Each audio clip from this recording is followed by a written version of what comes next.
Welcome to the Illini Nation pregame show as we get set for Illinois basketball at Arizona tonight. It starts at 8 o'clock and it's on the Pac-12 network. A lot of people are going to be searching their TV guides tonight, wondering, do I get the Pac-12 network or not? It is on a streaming service as well, but it is not on ESPN3 or Big Ten network.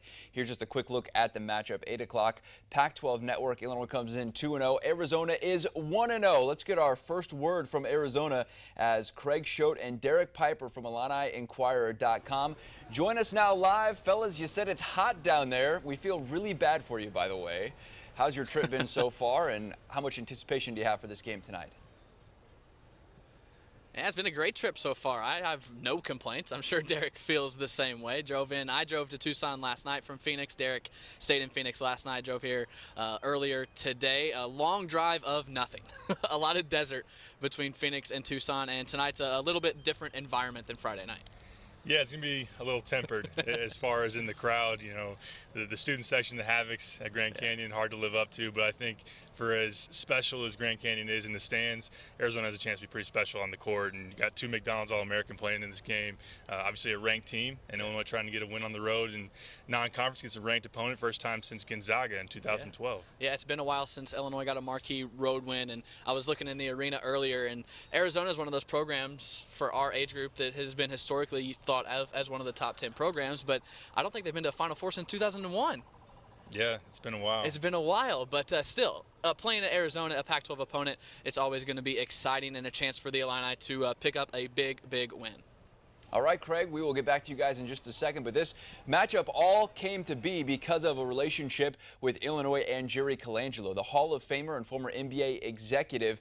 Set up this matchup, or at least helped set it up, between Illinois and Grand Canyon. That game was on Friday, but Illinois last played Arizona back in 2007. It was a overtime loss for Illinois at the United Center, and a couple of familiar faces here with Brian Randall and Champaign's very own Trent Meacham, Dimitri McCamey in that as well, as Illinois fought to overtime but lost by less than 10 at the United Center back in 2007. And everyone obviously remembers the 2005 matchup between Illinois and Arizona that the Illini won in come-from-behind fashion, one of the greatest comebacks of all time in Illinois basketball history.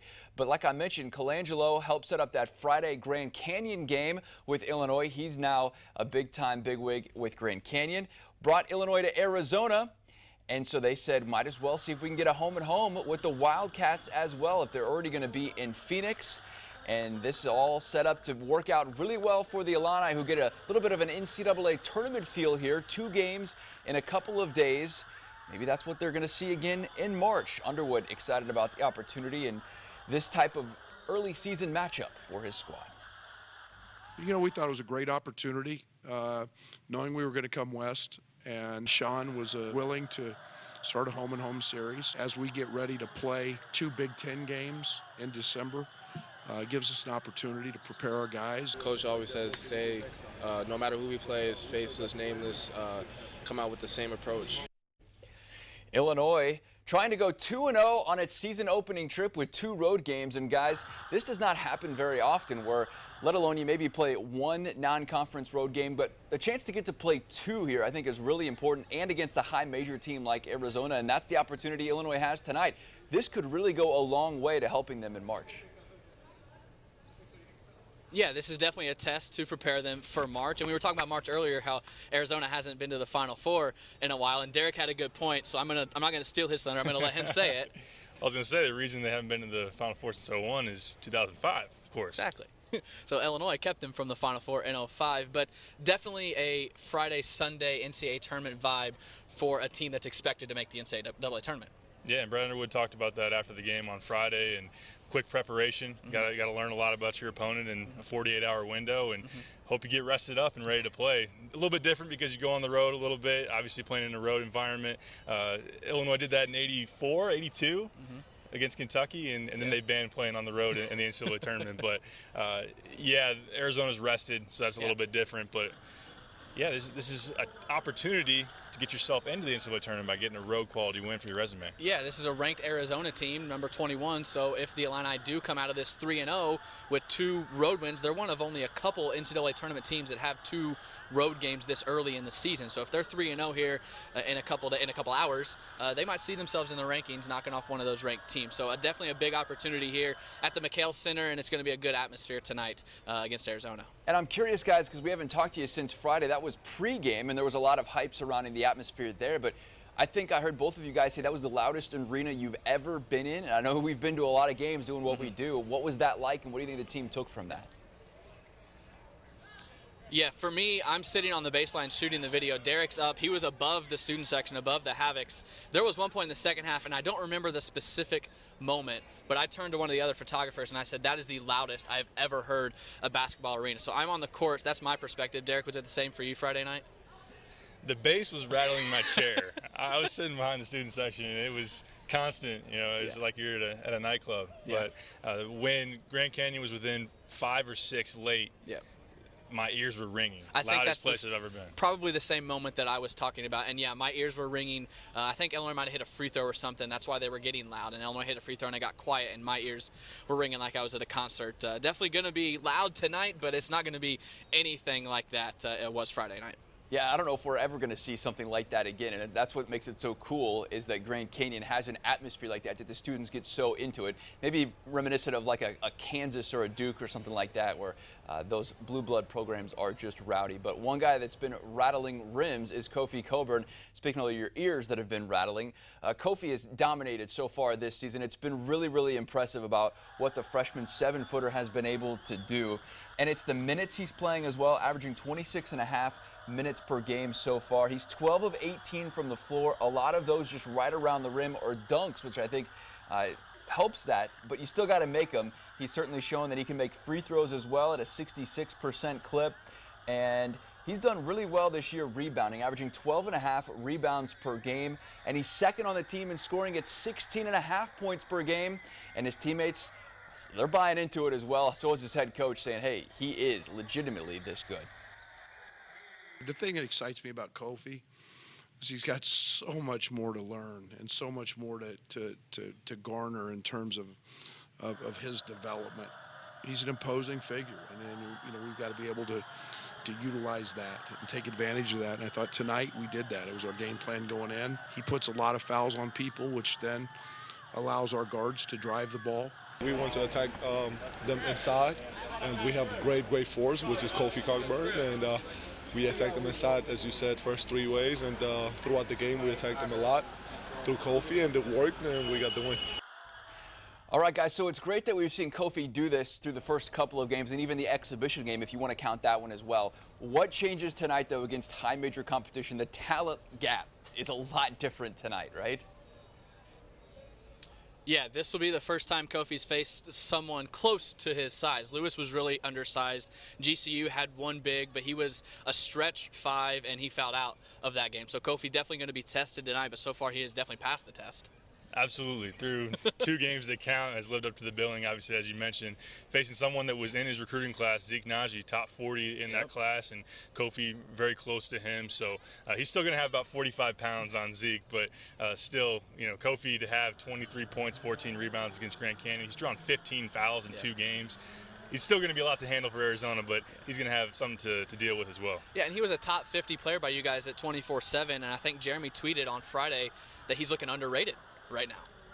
You can make an argument. Yeah. You can make an argument for sure. The one thing is Kofi has gotten a lot better in the offseason. That's a definite credit to him. He's a different player than he was at the end of his high school career. He's dropped 15 pounds. Is now, he's shown so far, he's able to hit the free throw line jumper, and still a lot of room to grow. So you got to be excited about him. And we'll see tonight. Yeah. We'll see. They need him. Yeah, Zeke Naji, one of 3 top 40 players that Arizona brought in this class. But Kofi is cleaning up in the paint, too. He's getting a lot of second-chance buckets. And that's where he's getting fouled a lot. He goes up, he gets the rebound, and he goes back up to get the points and the buckets. So rebounding definitely something Kofi's been harping on so far. And rebounding has been a huge point of emphasis for this team this year. They've struggled with it in the past, but it's pretty incredible to see how far this team has come in rebounding. And hey, a 7-footer certainly helps that. And when you also have Georgie, a 6'9" guy that's playing the 4, you're able to get a lot more rebounds this year. The numbers are really, really good through 2 games. Illinois is averaging 52.5 rebounds through its first 2 games. That's a plus 28 differential. Opponents only are averaging 24.5 per game. Pretty impressive stuff for the Illini for what they're able to do, and it certainly made head coach Bret happy through the first couple of games. I thought our job on the glass was a big part of the difference, and just being able to out-rebound them 52-26, 20 offensive rebounds. That's kind of what we do. You know, that's part of our identity, you know, like protect the rim, you know, and also get the rebound, because, you know, you don't get, like, you don't complete the defense, a good defense if you don't get the rebound, you know. So that's something that we focus on, and always we just trying to, you know, get the rebound and get transition going and flow into offense. So once again, this is against, quote, lower-level teams, even though Illinois still has been competitive in these games. What changes tonight in this sense? And I know it's the same question here, but are they going to be able to keep these rebounding numbers up, even in a game like tonight against a high major-ranked opponent? Yeah, similar to what we just talked about with Kofi, is these rebounding numbers are against Lewis and against Grand Canyon, who aren't very big, but still, you got to go get those rebounds. And I like what Andre said there, is that your defensive possession is not over until you get that rebound. So if you're not getting those rebounds, you're going to be playing defense for 50 seconds. Key to getting stops, isn't it? Yeah. And yeah, when you have Kofi in the middle, changes a lot. Don't expect 20 offensive rebounds per game to continue. They did that in the first 2 games. But you have some guys that are talented at going to the glass. Andres being one of them, DeMonte Williams in the defensive end, and Alan Griffin, really good hitting the offensive glass. Had 5 of those against, was it Grand Canyon or the first game? Yeah, Grand Canyon, 11 and 5. Yeah. So, but comparatively to Friday night and to Tuesday night, what kind of size does Arizona present tonight? We mentioned Najee. What else do they got? Yeah, Chase Jeter's also 6'10". Yeah. They got a 7-footer who's a freshman off the bench. Yeah. So you're seeing a lot more depth in that front court and more bodies. And obviously, you just look at Josh Green, 6'6" at the 3 spot, very physical. He's going to the glass. Yeah. Illinois has their work cut out for them there. Yeah, I mean, it helps that you got Kofi, who is 7 foot, 280, 290, then Georgie as well. But after that, you got Jermaine Hamlin, who's come in. He's got a couple boards, but he's not going to grab 8 boards for you in a night. So you're going to have to get a lot out of Kofi and Georgie. But Alan Griffin, he led the team in rebounding on the Italy trip, didn't he? He did. Over the summer. Over 9 a game. Yeah, so he's a guy that's not only rebounding, but he's kind of molded into his role, Bret, and he's really playing that bench role well right now as the 6th, 7th man. I think that's been one of the biggest keys, right? Because Illinois is so low on depth, and so they need Allen to step up, and he's really been able to do that so far, which has been very, very encouraging. Tevian Jones suspended indefinitely due to an academic issue, and that's where Alan Griffin has really taken this role and thrived on it. So far through 2 games, he's shooting 7 of 16 from the floor, 4 of 10 from 3. That's an impressive point there, too, averaging 9 points a game and 4 rebounds a game, and that's really caught the eye of head coach Bret Underwood and his teammates as well, who just say, hey, Allen is stepping up when he needs to. It was nice to get in a little rhythm and just being out there, letting things come to me, you know, not forcing nothing. Good to see. He was so good this summer, and we all know that he's an elite shooter, and you know, he's going to be a big part of our growth and a big part of what we do. And you know, I'll put Allen shooting the basketball up against anybody in the country, and he's a sneaky, really good defender. So his growth and progress is very vital to us. It started in Italy, as Derek mentioned. It continues now on the court when the games count, and that's the biggest thing. But what impresses you most about what Alan Griffin has done, and is this sustainable for him? Because for everything that I can tell, he's just an all-out effort guy, and that's what I love to see, is that he's going to go out there and give you everything he has every time he takes the court. Yeah, that's what you want to have coming off your bench, I think, is a guy that will do anything that they need. And I think where Allen does it offensively, that's kind of DeMonte on the defensive side. But for me, Allen's effort is what makes him go. And it seems like Friday night, there were a couple times when Illinois needed a bucket, and he was the one that hit him. I know he hit 2 big threes, one in the second half in the corner and the other one off some ball movement in the first half. That's kind of what he's been doing so far. Yeah, you need that. Really quality teams have good role players, good depth on their bench. And Allen has stepped up, did hit 3 threes in that Grand Canyon game. And as you mentioned, great instincts on the glass, and he has some explosiveness too. He gets his head about rim high, so good to see him play with some confidence, because right now you're questioning how deep that bench is, but to have him come off and provide a spark is much needed. There was a play in the second half that me and Derek were looking at Friday night after the game.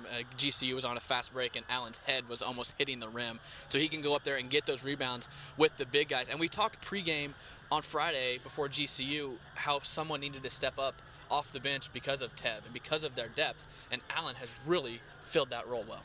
Yeah, he has, and you're going to need it again tonight, because Arizona can go about 8-9 deep, and that gets into the Kipper questions, the boss man questions. But of course, Allen Griffin, this team has struggled to hit the 3 overall. Trent Frazier hasn't gotten going from 3. Io struggled with it.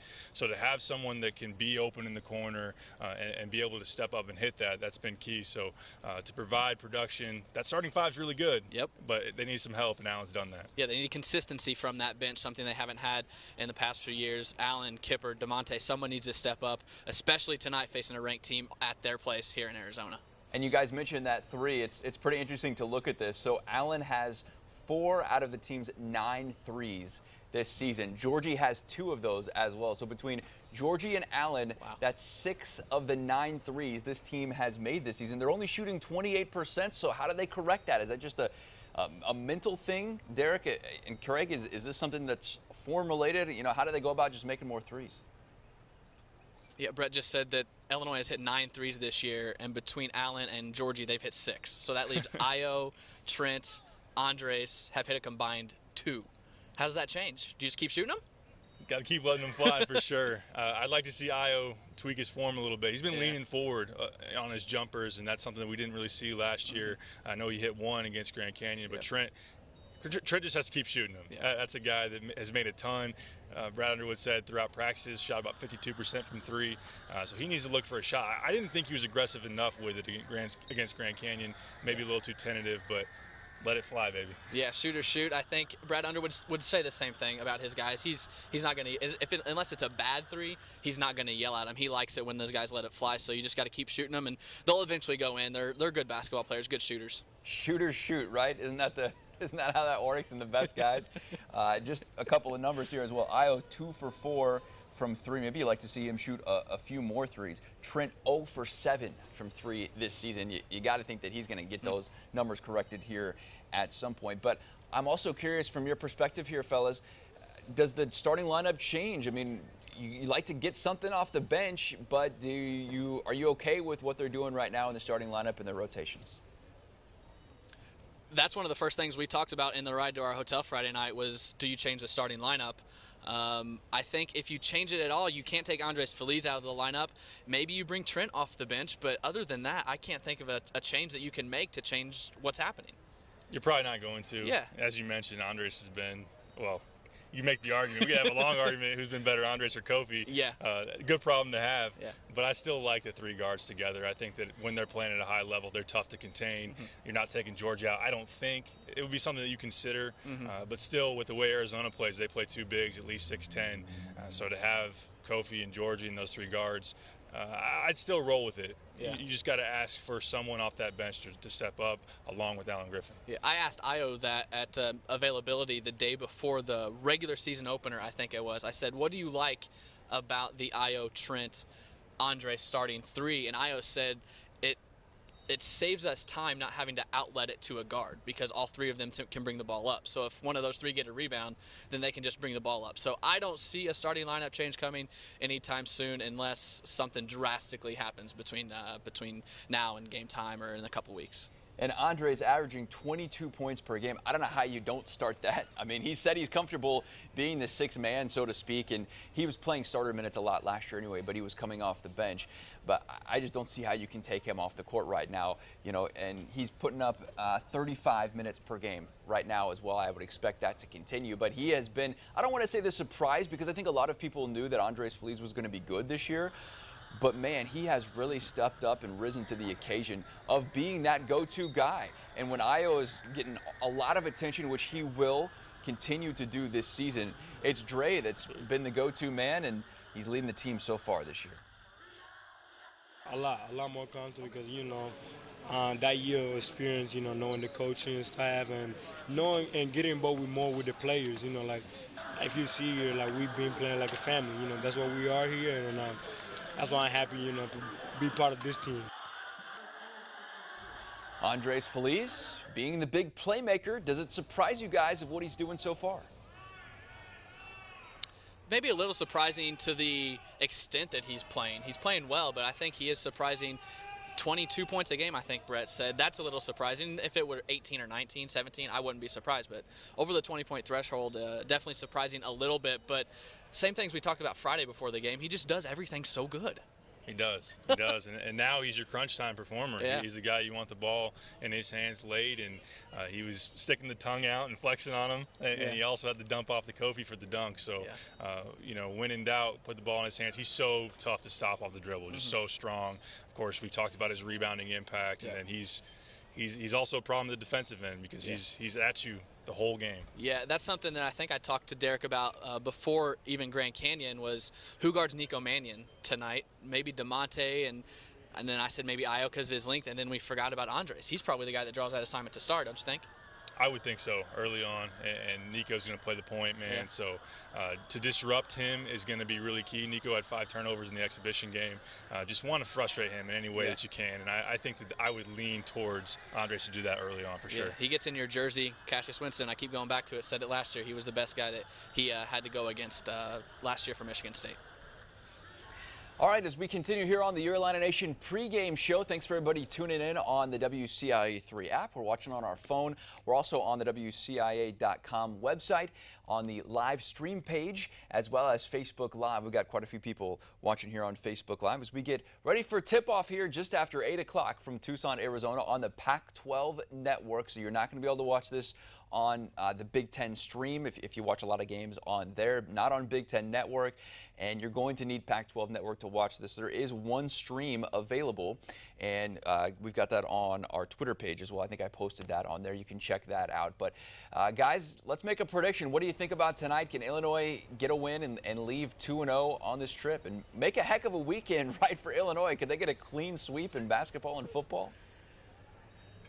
All right, prediction time. Bret said, are they going to make it a 2-0 clean sweep this weekend? I don't think so. I'm going to go with a loss. I don't have a specific score. 7, 8, 10 maybe. I don't know. I think Arizona gets it done tonight. What do you think? Yeah, the point spread is 7. I have it around there at 8. Yeah. Arizona 75. Illinois 67. Yeah. That's good math, that's right? good math, that adds up. I just think it's tough on the road, man. And I don't know if Illinois' bench has enough, and that talent is really, really good. Yeah, Arizona's got that top 6 class. I think they were ranked 6th last year in the class of 2019. So it's young talent, but it's talent. It's Nico Mannion who comes in. He's got all these mixtapes out there, and he's from high school doing some incredible stuff. But yeah, it's going to be a tough test for this team and a good test and one they need. You wonder also if there comes a point when fatigue plays a factor for Illinois. Arizona's fresh.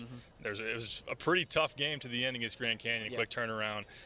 If Illinois doesn't have the depth of the bench, maybe some guys get tired. Yep. So 2 losses predictions coming from Arizona tonight. We'll see if they can change that. All right, one team that didn't lose was football, and I know you guys were at the watch party yesterday, right? What was that like down there as Illinois goes in and gets the biggest come-from-behind win in program history? I know you were watching with a lot of Illini fans.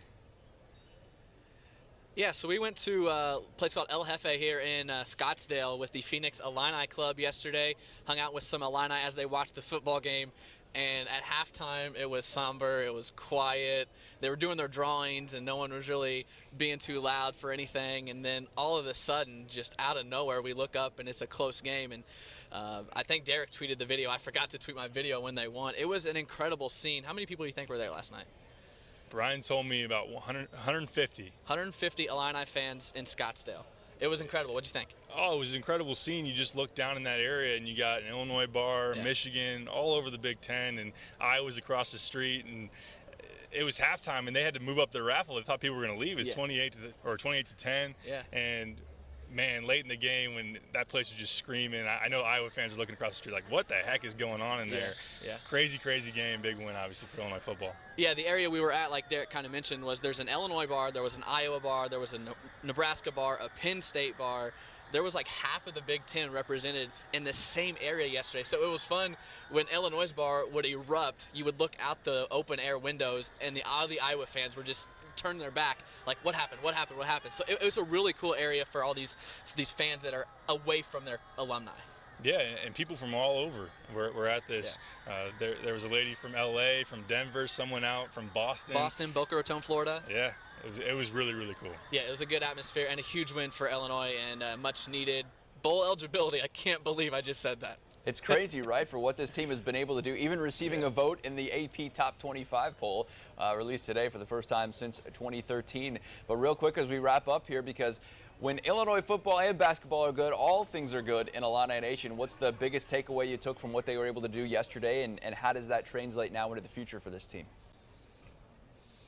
Ooh, biggest takeaway from football yesterday, probably just the resiliency. We saw it the week before, tied up in at halftime against Rutgers, and they scored 28 unanswered in the second half. That second half against Michigan, but second half against Wisconsin. I mean, it's just they're a second half team apparently, and I don't know what happens in that locker room. I know Reggie Corbin made a speech during one of the half times that resonated really well, but kudos to the coaching staff for making adjustments there at halftime. A lot of confidence, a lot of belief in that locker room now. Lovie Smith's smile says it all. Yeah. And all I'm going to say is, hey, baby. Hey, That might baby. be the best receiver in the Big Ten. Yeah, only 4 catches. I can't believe it. 4 catches, but the biggest plays of the game for Josh Imator-Bebe, best receiver Illinois seen in a long time as far as I'm concerned. Tell Derek we've got him on tape saying, hey, baby. We'll put that one on the archive file. You never know when we might need that one. All right, guys.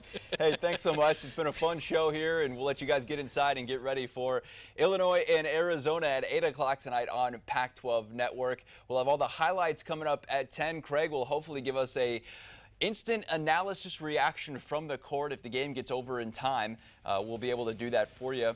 Can't do it if the game is still going on, but that's our hope tonight at 10 o'clock on the WCIA 3 News at 10. For Craig and for Derek in Tucson, I'm Bret here in the studio. Enjoy the game. We'll see if Illinois can come away and a clean sweep on the road in their first road trip of the season as they look up to pick up a non-conference road win. Hasn't happened since 2012. We'll see you after the game for more coverage on WCIA.com. Thanks so much for watching. Have a great night.